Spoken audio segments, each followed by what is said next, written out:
All right, welcome friends. I had a little bit of trouble there going live. I pushed the go live button and for whatever reason it didn't turn the YouTube live on. So sorry for that. I'm just gonna wait a couple minutes here to make sure everybody gets in. So if you get a chance in the comments, let me know where you're from and what you do. Turn that off. Sorry for that. Hello, Yuri. I did see a question from you before. It said, please use one of your HTML templates for work with Gridsome. Which HTML template would you be talking about? Is that for my personal site?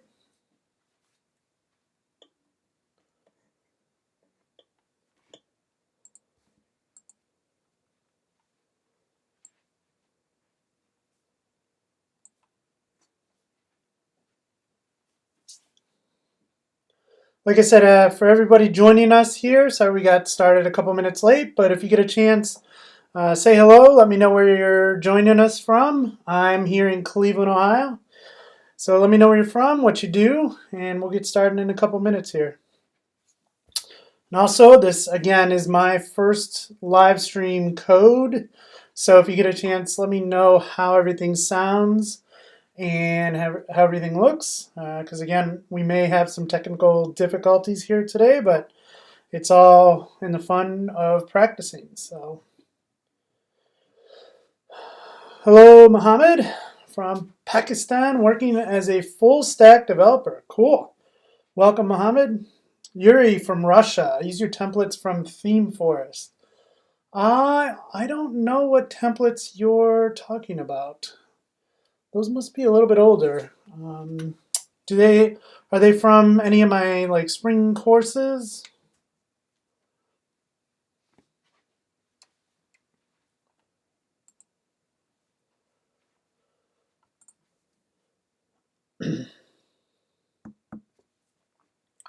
Okay, well, keep the questions coming. I don't want to... Oh, good. Everything sounds and looks good. Awesome. Thanks, guys. So I want to go ahead and get this going. Just a little bit of housekeeping. If you want to stay up to date on everything me, I have a newsletter, so head over to danvega.dev and join the newsletter. And anytime I do kind of these live streams, I will either post it there or on Twitter. This is my first live stream. I've done a bunch of webinars before, but webinars are a little bit different than this because it's just the software and the streaming to YouTube and that kind of stuff.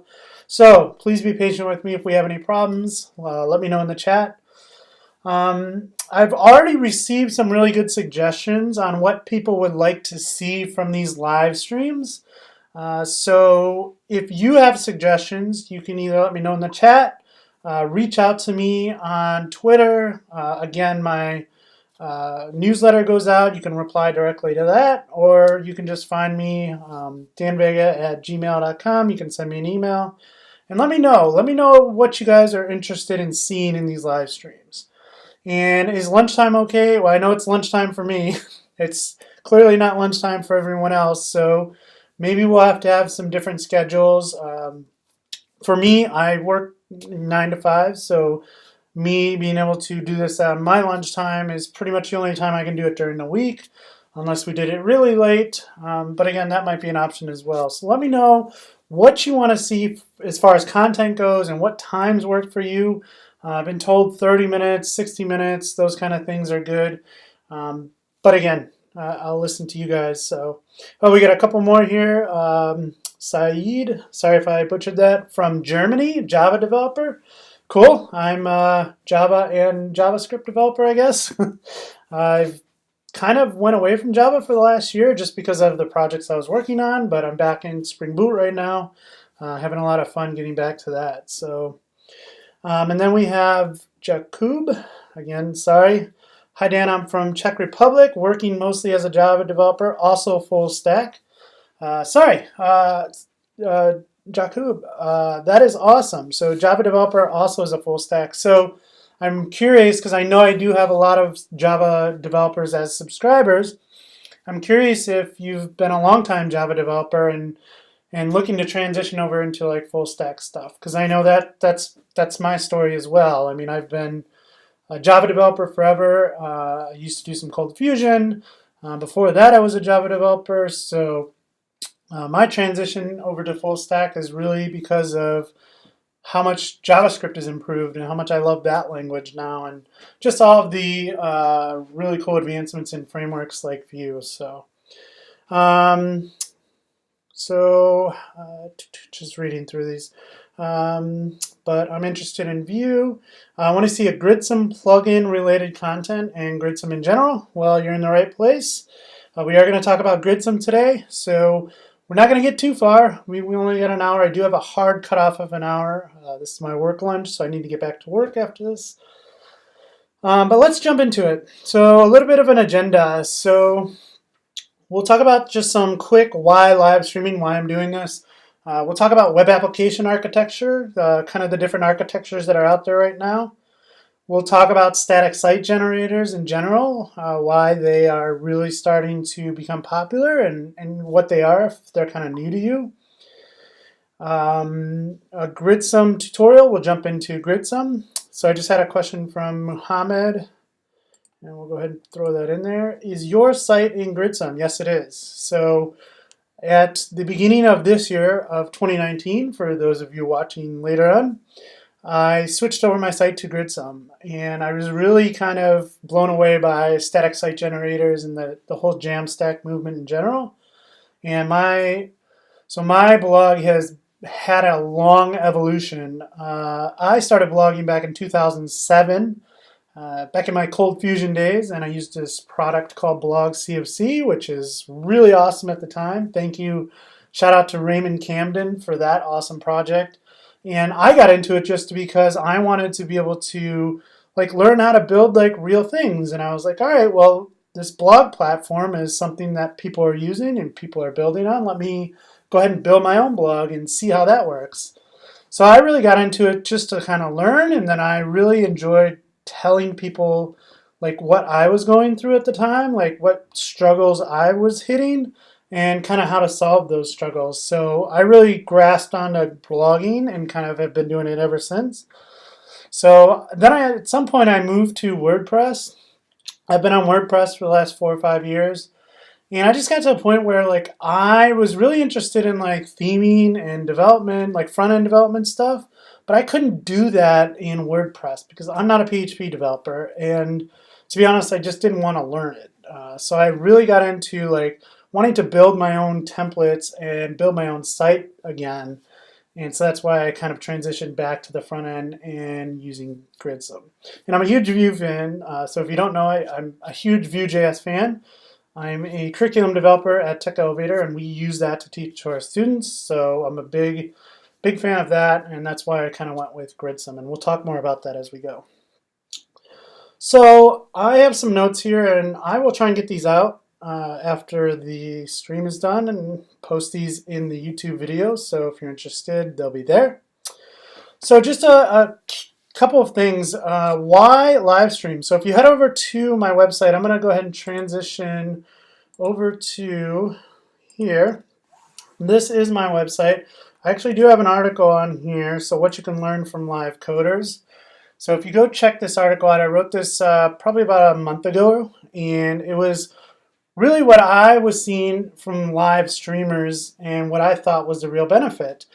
And so I've been producing videos for a while, whether it's for YouTube or for my courses or for the students at Tech Elevator.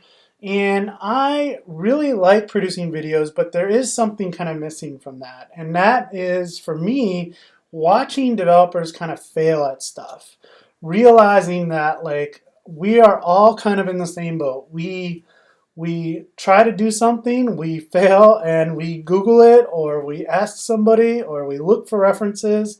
You know, for the longest time, I thought that like most developers were not like me, where they would just go off and write 100 lines of code and be okay with that. And I'm not like that. I really enjoyed seeing other developers fail and kind of like fumble through stuff. And there's nothing wrong with that. That's what most of us do. And so I really enjoyed that, and I want to bring that to here because I fumble around a lot. So hopefully you're okay with that, and we'll kind of work through those. So that's why I like live streaming. If you want, go ahead and check out this article. And let me make sure this volume is down. I don't know why that's up. I am very interested in your tutorial. I'm working in microservice developer. Cool. Microservices, awesome. I'm guessing you do a lot of Spring Boot then? Hi Dan, I know Angular. How VueJS is better than Angular? So one thing I'll say is I don't ever get into a framework war or language wars. Languages and frameworks are not better than another one. There are more like suited tools for a specific job, and there are times when languages may lend better to one scenario or another. So I'll give you an instance. At Tech Elevator, we teach VueJS, and we tell the students, like at least I do, I wouldn't say that it's better than any other language. I just say in our case, we taught the students how to use JavaScript, and we didn't want to go with Angular because then it's like, well, we got to teach you JavaScript, then we got to teach you TypeScript before you can even jump into Angular. So that was kind of one of our main reasons there.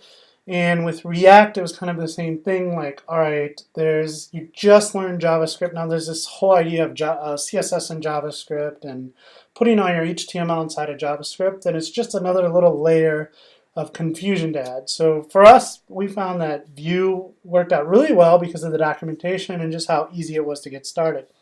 With that said, Angular, Vue, and React are all wonderful frameworks. They borrow ideas from each other, and they really kind of help push each other in the right direction. So there's nothing wrong with going with any of those frameworks. Again, I'm just a big fan of Vue. Please explain technologies used in your website. Okay, we'll do. We'll get into that as we start to build some of this out, Mohammed. Using Spring Boot. All right, cool. Okay, so let's talk a little bit about web application architecture. So for the longest time, we could build static sites or let me make sure that you guys can see me. You guys can't see me, can you?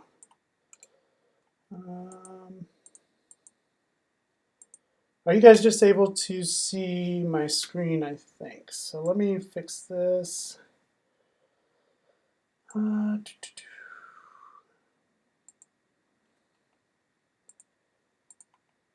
is picture in picture? There we go. There we go. There I am.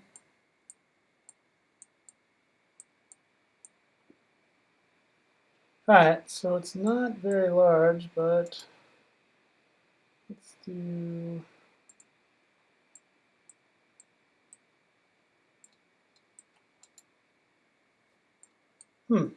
Don't know why I can change that.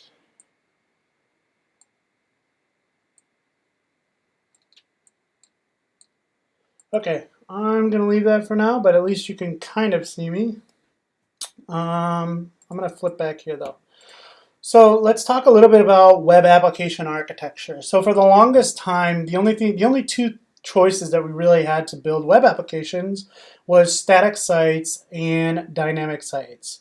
So static sites were really great if your site was very small and didn't change a lot. So if you have just a very small site that didn't have a lot of content on it, you could just build out a static site. You build out the actual HTML pages, you include the assets, you push them to a server, and then every time a request is made, that server sends back that static asset. So that was one way, and then we started building these very complex applications, and we started using dynamic websites, and that's where we got into server-side languages like Java using JSPs and PHP and ASP and Ruby on Rails and that kind of thing. So that kind of gave us a way to build these really great dynamic websites.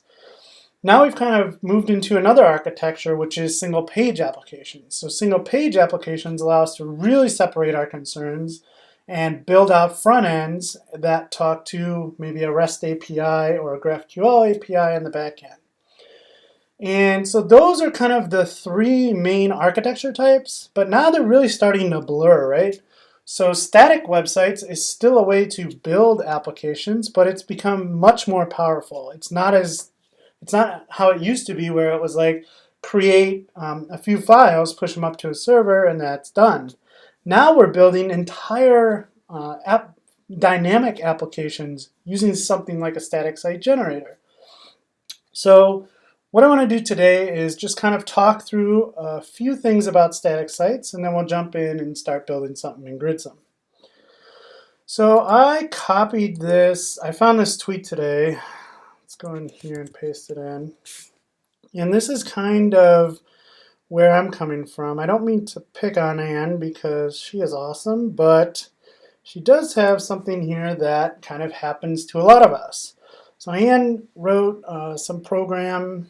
It's either an article or some software, and she got up to number 2 on Hacker News, and her site went down. And so this happened to a lot of us. This happened to me when I was on WordPress a lot. I would just get inundated with traffic, and it would get overrun with RAM, and the server would shut down, and then I'd have to be talking to my host and trying to get it back up, and that's just not fun. So one of the things with static sites is they're very, very fast because there's nothing to process. Everything that the request needs is right there. Everything is done at build time. So we build everything that we need, we push it up to the server, and there it is. They have it ready to go. So that kind of problem kind of goes away because now we are not only very fast, we're very performant, but we're caching our assets because something like Netlify, which I use for my website, has a CDN. So this is really great for kind of spreading out your application into different CDNs and being able to kind of access that very fast and cache it and etc. So that's one problem that kind of goes away with static websites. I'm going to show you a website here that I like. So if you're new to kind of static sites in general, and you're not sure, whoops, that's my Notion one. Let me grab that.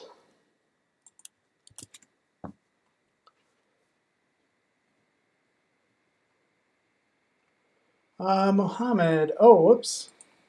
I don't know why I took that. I think you said, is this possible to move to the top, conflicting with the channel logo?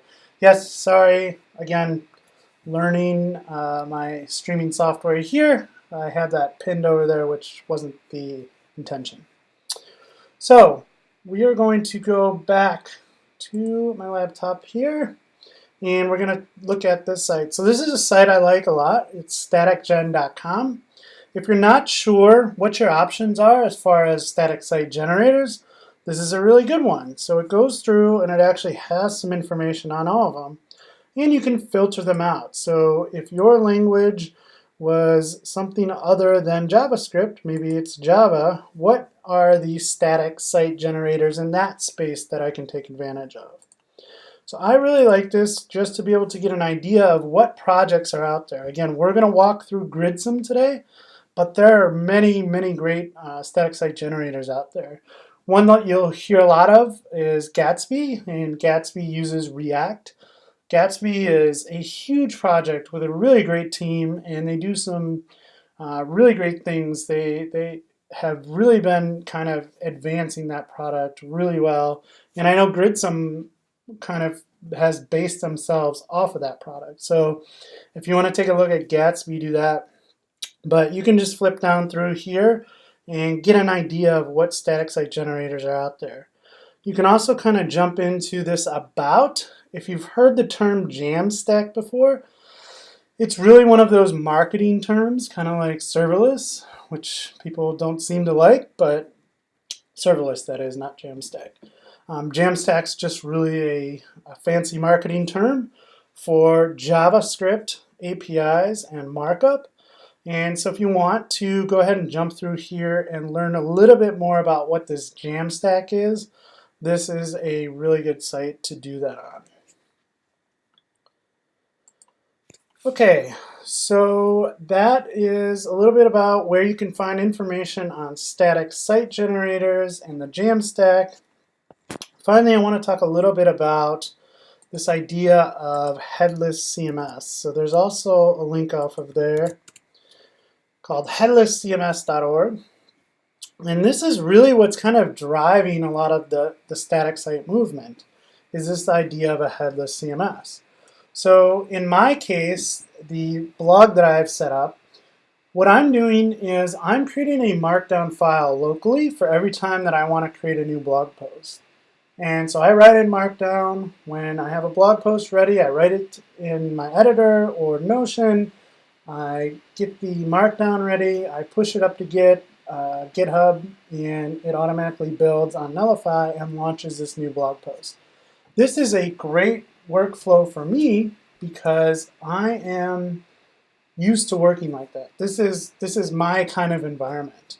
But now you can imagine if you had a scenario where you had a bunch of content creators who weren't coders and they wanted to create content. So in a traditional world, we have CMSs like WordPress, Drupal, those kind of things. And we have the ability for users to log in and say create a new article or create a new user or create a new something and post it online. So CMSs have been really good at this for a long time. Now, with something like WordPress, we can't just use that in our static site generator because that's off on a server and that's how it kind of works. So what companies have been doing now is creating these things called headless CMSs. So a headless just doesn't have a UI to it. Or it doesn't generate a UI. So there is a UI on the back end for content creators to jump into and create content. So if they wanted to create, say, a new article, there'd be a dashboard where they can log into, use familiar tools to them instead of a code editor with Markdown.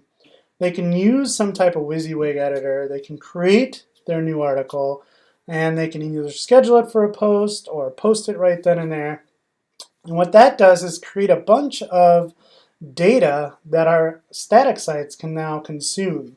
So what we can do in our static site is say, all right, I want you to go out and check for new data, and we're going to make a fetch call or an API call over to whatever headless CMS we're using and pull down that data. So headless CMSs combined with the static site generators are really what's kind of driving this Jamstack. So this is a list of all the different headless CMSs that are available out there. And yes, if you look down here, I don't know if it's down all the way down here. No, it should be somewhere around here, but WordPress is on there too. So WordPress not only has their own server solution, which is their most popular product, but they've also kind of saw this coming and built their own headless version of it. So you can use the WordPress tools that you're used to, but generate the JSON and then just make a call from your static site. So that is what I wanted to show you from there. So we've talked a little bit about static site generators. We've talked about the Jamstack. We've talked about headless CMSs. And before we get into Gridsome here, I just want to kind of put this out there and see if you guys have any questions about what we've talked about so far.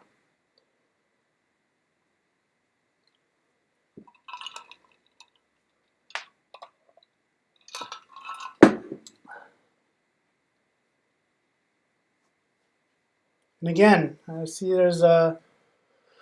do have some people in the room, so thank you guys for taking some time out to join me. It's always more fun to do this when we have some people around.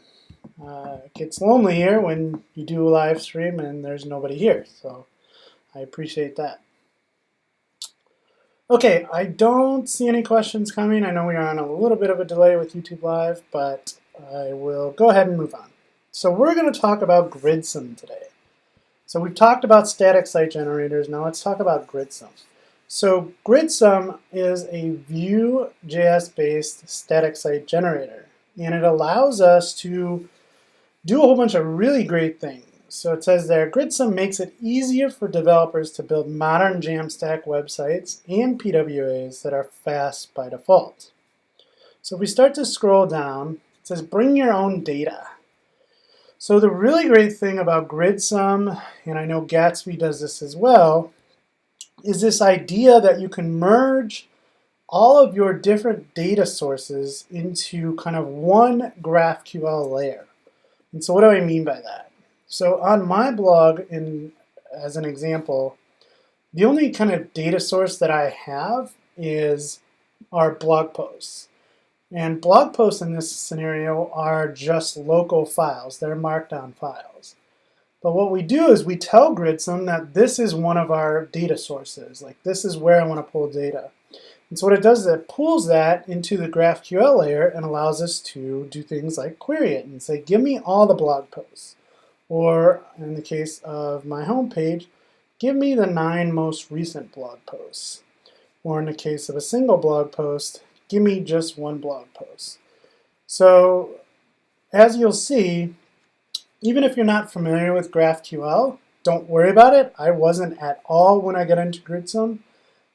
The things that you need to do in here are pretty easy to pick up. GraphQL, setting it up on a server somewhere, that's a little bit more complex, and I don't know how to do that, but luckily I don't need to. So what we can do is we can kind of bring all of our data sources into one. So I have the blog content, but let's say that I wanted to allow other people to write articles, and maybe they weren't developers, maybe they wanted a backend to log into. So one of those data sources could be a CMS, a headless CMS. So I could set up a headless CMS, have content creators go in there, create this content, and then I can just create that as a data source. And I can include that with my blog post. So I've kind of mashed them all together. Then maybe I wanted to bring in some JSON data or some data from other headless CMSs. As you can see, you start to get to be able to mash all this content that is coming from different places into one data source. So what you do then, when you're done kind of developing, you can run a build process. And that build process will then take all of that and create out static assets. And so with those static assets, we can now deploy to something like Nullify, which is really great. It makes the development process really fun to work with. So what I do as a developer, I just write a Markdown file, I commit it to Git, I push it up to GitHub, and because my GitHub account is connected to Nullify, it now sees when that changes and it runs a build automatically for me. It runs this Gridsome build, and it will go ahead and then push all of my content up, and my changes are live on the server. So if you get a chance, if you haven't already, I would go ahead and make your way through this website. But what we're going to do is we're just going to follow the getting started guide here. So I will be honest here, I haven't done a lot with, so I've been on Gridsome for like a year, and I've been working a lot on my website. It's been a long time since I've built just a plain Gridsome site from scratch, so we're probably going to run into some issues, but that's kind of the fun of this. So getting started, so there's some information here on why you might want to do that. There's some prerequisites. So you should have a basic knowledge of HTML, CSS, and VueJS. So again, I said this is Vue-based. Everything that we build is going to be a Vue component, so we'll build out some single file components, and everything is kind of Vue-based. Knowing how GraphQL works is a plus, but not required. And it says Gridsome is a great way to learn that, and I really agree with that. So again, I didn't know anything about GraphQL, but as soon as I got into Gridsome, I was forced to kind of jump around and learn a few things. And again, I don't know a lot, but I know enough to be able to get my data that I need, and that's really all you need to know. So Gridsome requires Node.js version 8.3 and recommends Yarn. I actually don't use Yarn, I use NPM, so don't worry about that. So how to install? The first thing you need to do is install the Gridsome CLI tool. This is the command line interface that allows you to perform all of the commands. So you're going to want to run, whether you have Yarn or NPM here, you're going to want to install globally the Gridsome CLI. And then with that, you can create a project. So we're going to copy this. And we're going to head over here. And I'm in a directory. There's only one folder in there right now. And actually, let me back up here and run gridsome-v. So you can see that the Gridsome CLI is installed. If you ran the Gridsome command and you got an error, or you just don't have it installed, you need to run that npm or yarn command to install it. So we're going to say Gridsome create, and then we're going to give it a name. So that name is the name of our project. That name is also the folder that it's going to throw the project in. So I'm going to go ahead and hit enter. And what it's going to do is it's going to clone the Gridsome starter default. So this is the base project that all Gridsome projects are created from. Now I say that with an asterisk. I'm giving you air quotes here because, as we'll see in a minute, we also have the option of using starters. So there's going to be a few things that we have to do manually here. But using starters, I can say that, hey, I want to build a blog, but I don't want to go in here and do all the things that it takes to build a blog. So just give me one right out of the gate. And so those starters are really great. And one of my ideas for further live streams is to go ahead and start working on a starter that looks like my website, so you guys can go ahead and use that. So if you're interested in that, give me that thumbs up. If you're watching this after the fact, let me know in the comments that's something that you're interested in. So here we are. So we can enter the directory and we can run gridsome develop. So if we cd into, so let me just type gridsome out real quick. And you can see the commands here. You can have -v gives you the version, -h will give you help.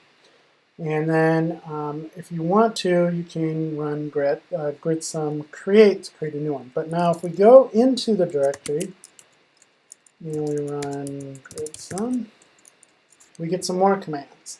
So since we're in a project, those commands include things like develop, build, explore, and serve. And so develop is going to spin us up a development server. So let's go ahead and do that.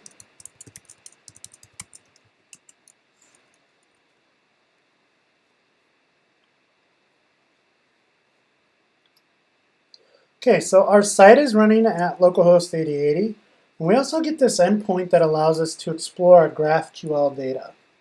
So we'll look at that in a little bit, but let's just jump over to localhost 8080, and we get this very basic application. So we have a logo or a name, we have a home page here, and we have some routing. So if we click about, we go into an about page. If we click home, we go into home page. So not a lot going on, but as you can see, very fast. Let's go back over here and stop that. And what I want to do is go ahead and open up Visual Studio Code. So I'm a huge fan of Visual Studio Code. I don't know what I would do without it. It's a really great editor. Well, I hate to say editor these days because we all call it a text editor. But it really has all the features of an IDE these days because I've written some Java applications just using Visual Studio Code too. So that's neither here nor there. So let's jump in here. So if we go into the source directory, and this is all in the documentation. If you want to go through, I would spend some time kind of reading through there because they lay out like, here's a project structure. Here's everything that's in that project. We're going to go into a couple things, but I'm not going to, in the essence of time, I'm not going to go through everything. So we have this components directory, and this is where we're going to place any components that we want to go ahead and use in any of our pages. So we can create our reusable components in here. We have this pages directory, and if you remember, there was a home page and there was an about page. And the way this works, if you've ever worked with Vue before, you have to add something like Vue router, and then you have to go ahead and set up routing, right? You have to say, like, here's a directory of views, and when somebody visits this route, I want you to go ahead and load this component. Well, what Gridsome has done, and kind of the same as something like Nuxt, is they have created this pages directory where all you got to do is create a single file component and it will set up routing for you. So anything with index is going to be the root context, so slash. So that's why when we went to localhost 8080, it pulls up this index file. And we created an about page, and the about page has the context of /about. So let's just see that again. I'm going to run this right from within here.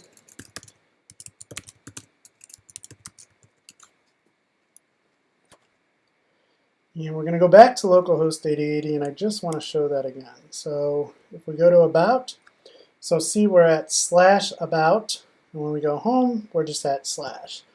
And that's because Gridsome has set up that routing for us. So anytime you create a single file component in that pages directory, it's automatically given a route, which is really great. This kind of takes out that configuration.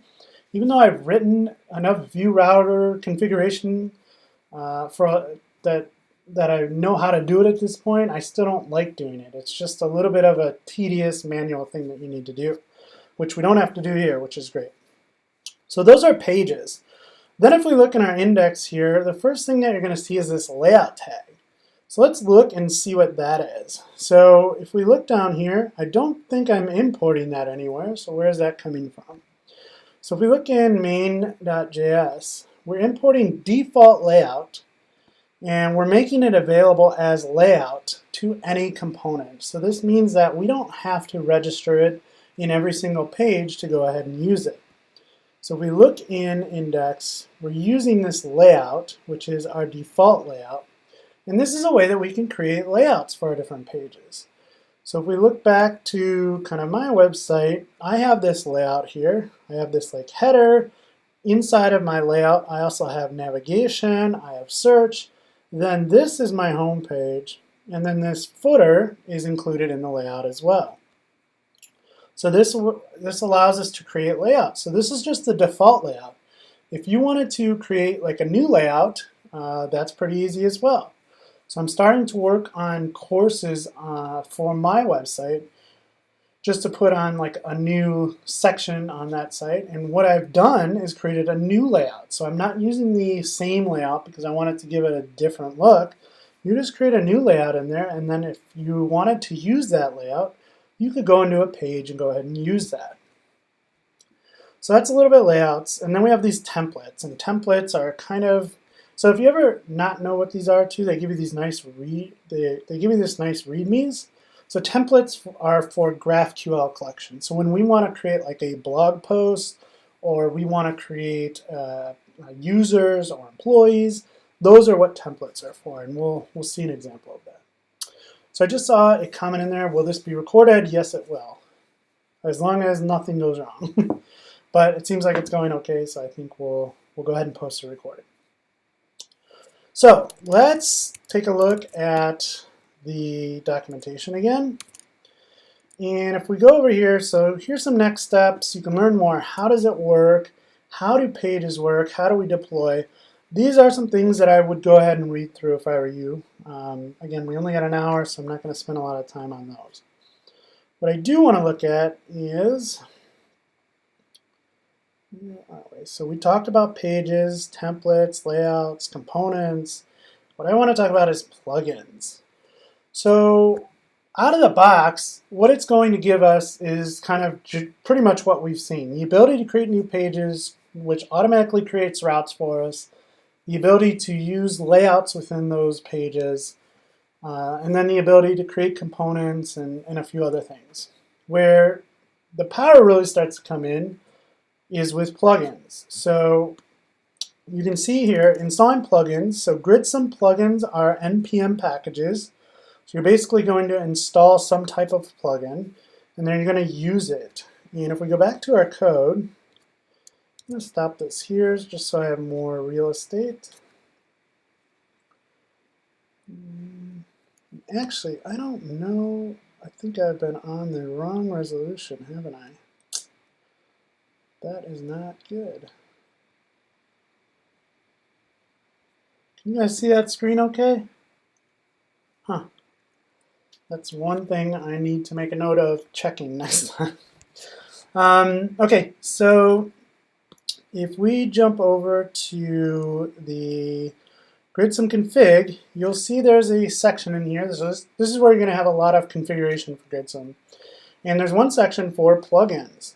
So if you wanted to install a plugin, you can install the plugin and then you would kind of use it within that plugins block. So let's go ahead and install a couple. And let me just make sure I have this. So install the source plugin. So let's install this one.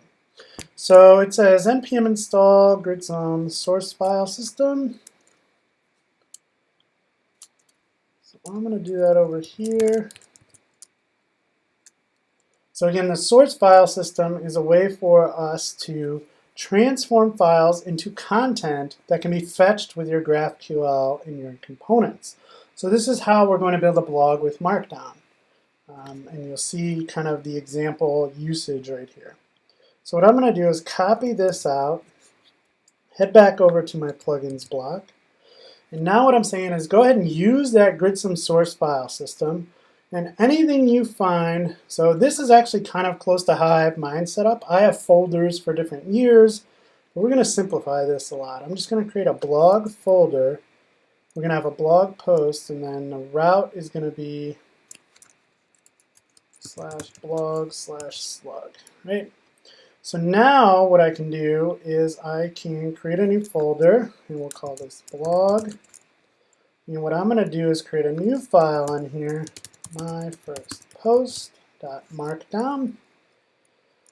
And we're going to create some front matter in here. So this is just YAML configuration, and I can add really any kind of config I want to my Markdown files. So I'm going to say this is my first post. I'm going to have a slug, which is kind of that little URL alias at the top. It's usually hyphenated, so we'll have something like my first post, and that's it.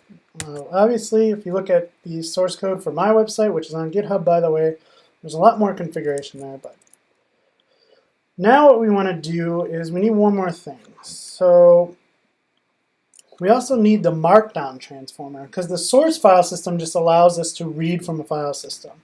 What we need to say is, hey, we want to use Markdown. So what I'm going to do is go ahead and run npm install and then the transformer remark, which looks like I didn't copy all the way. Let's try that again, Dan.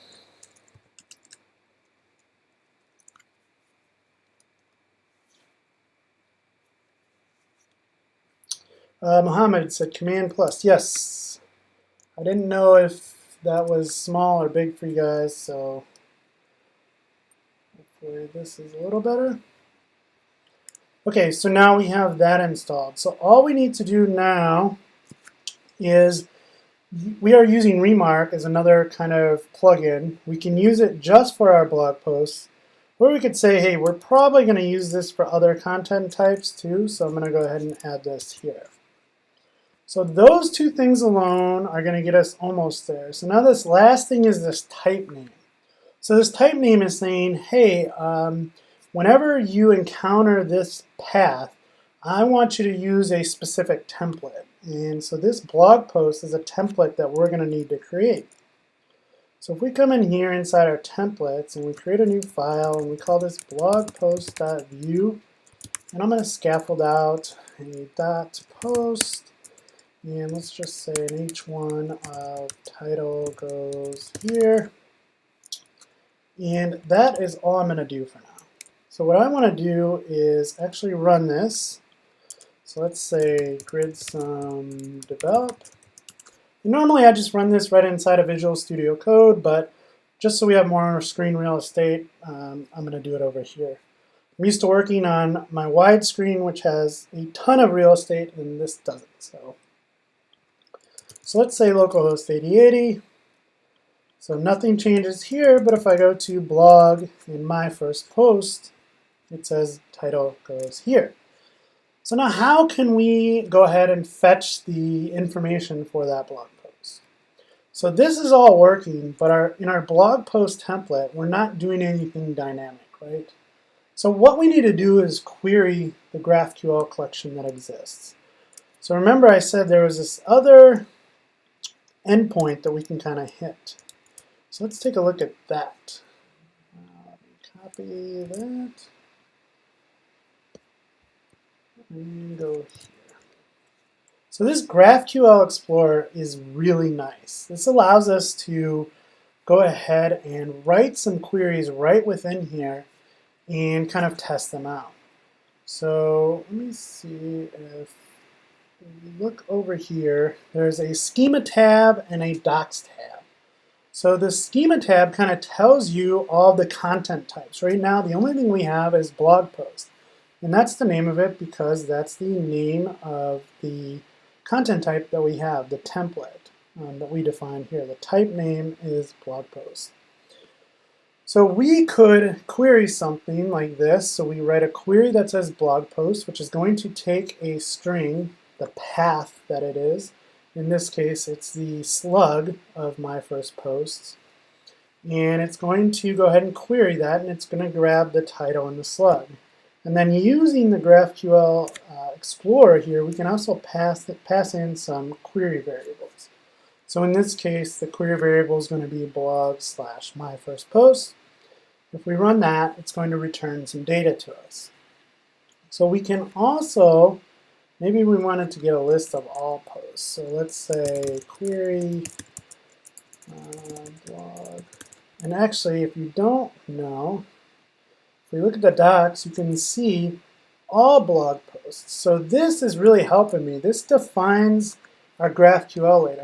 And the way that things get added there is when we start to create these types, or that template. So we can do an all blog posts. So let's just say, I'm going to call this query posts, and I'm going to say recent.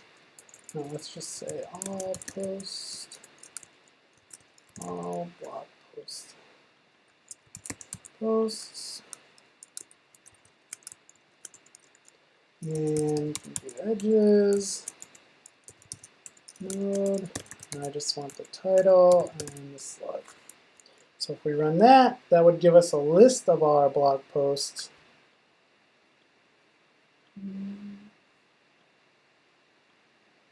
And that, don't know why that's working. Oh, it is working. We only have one though. So that's what's going on there. So use this Explorer to just kind of get familiar with how this works. But what I want to do is actually copy in this one. And so now if we go back to our blog post, I can drop in something called a page query and paste this in here. Mohammed says the screen is lagging for me or everyone. There might be a tiny lag. I apologize if there is. I'd like to hear from other people too if there's a lag going, so let me know. So here I'm just creating a query right within our template. So I'm basically adding that query. So now what I can do is actually, so now what I'm saying is this blog post is what's going to be returned to me. So I should get one or none, right? Because it's asking for a path and there should only be one markdown file with the same, there shouldn't be two with the same slug basically. So now what I can do is I get access to this page variable. And this page variable is going to give me access to that blog post. And I can say page.blogpost, and in this case I want to read the title. And there's also going to be, well, let's just stop that there for a second and head back over here. And now if we, and again, one of the nice things about Gridsome is it's constantly refreshing. Anytime we make a change, it's updating for us. So yeah, a lot of you guys have said that you are getting some lag. So I'm sorry about that. We'll try and figure out what's going on there in the next one. So that's my first post. One thing you won't see here that we didn't create, there is a special variable for content. So if we save that, we should be able to output the content. And the way that I'm going to do that is I'm going to create a div, and I'm going to use VHTML to say, I want you to go ahead and output the blog post content there, because again, that's going to contain HTML. Save that. And there was no HTML in our first post, so let's create some.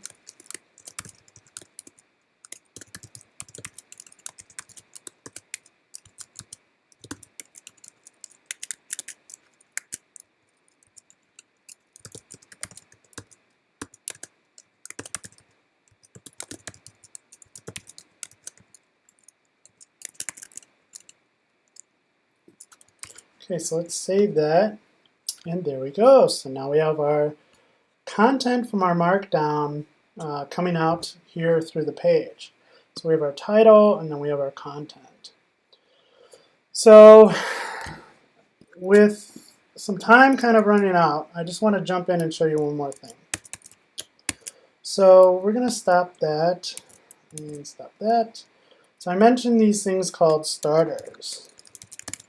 So let's jump back to our base directory, and let's say that you wanted to build a blog, but you didn't want to go through all those steps. Well, there are some really great starters up here already. So there's a Markdown one. There's one that uses Tailwind. There's a couple that use Tailwind in here, which I really like. There's one by Dre himself, who is awesome. Check out this one here, the portfolio starter. Here's one by Tommy, who is one of the creators of Gridsome. So how do I install this? Well, it gives you the command to go ahead and do that. So if we copy this, we come back here and we say Gridsome create. Again, we're creating a new project with the Gridsome CLI.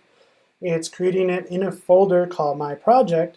But this time, instead of using the default Gridsome starter, it's going to use one of these pre-baked ones, and that's the location of it. So now if we go ahead and create one of these to kind of match my website and put it on my GitHub, then you would just add that as your starter, and it would create something that looked like mine. So let's go ahead and create that. Again, it's going to run through that same process.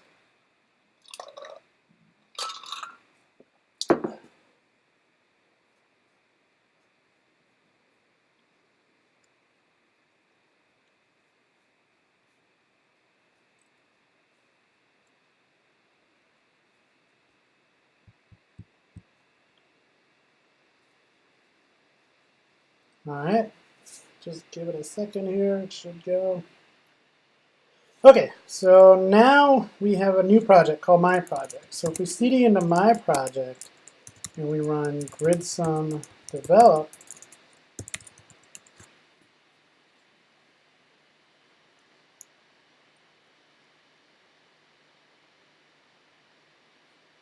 now if we go over to localhost 8080, we have this nice blog that's already created for us with some really great features. So one of the things I like is switching over to night mode. There's some starter information here, but then each of these are posts. So you get this nice little hover effect. You click on it. Here's a bunch of info. Gridsome does some really great thing with images. The way it preloads them and then kind of doesn't, like, it gives you like a blurry version until it actually needs to load it. So you can read up on that in the documents.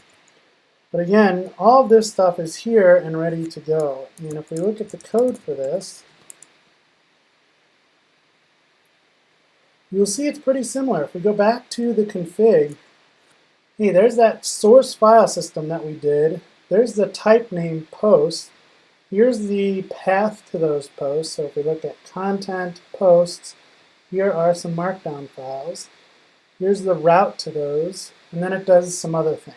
But if we look at source templates, here's a much more complete version of what we were just starting to build out. So here's some HTML data, here's some imports, and then down here is that page query that is actually pulling up the GraphQL info for that particular page post. So with 4 minutes to spare, I think I'm going to stop it there. I want to get into a lot more. Again, I've kind of been building this site over the last year, so I've done some really cool things with search and this like grid layout here, and just a bunch of things. So This really can go anywhere. Again, please reach out to me on Twitter, sign up for my newsletter, and let me know what you're interested in seeing. I'm just going to keep doing what I want to do until you guys tell me what you want to see. So we might start, I think what we're going to do on these live streams, at least for the next couple, is start to build out a starter. So what I want to do is take my website, create a starter from it for Gridsome so that we can add it to that starters list.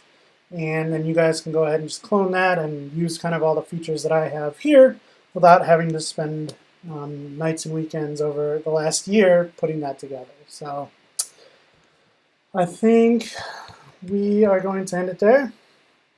If you guys have any questions, please let me know. Again, I'm on Twitter. Reach out to me. I had a lot of fun doing this. Sorry for the lag. We'll try and figure out what was going on there. But with that, I think we'll go ahead and end this, and I hope you guys have a great day. Thanks for coming, friends.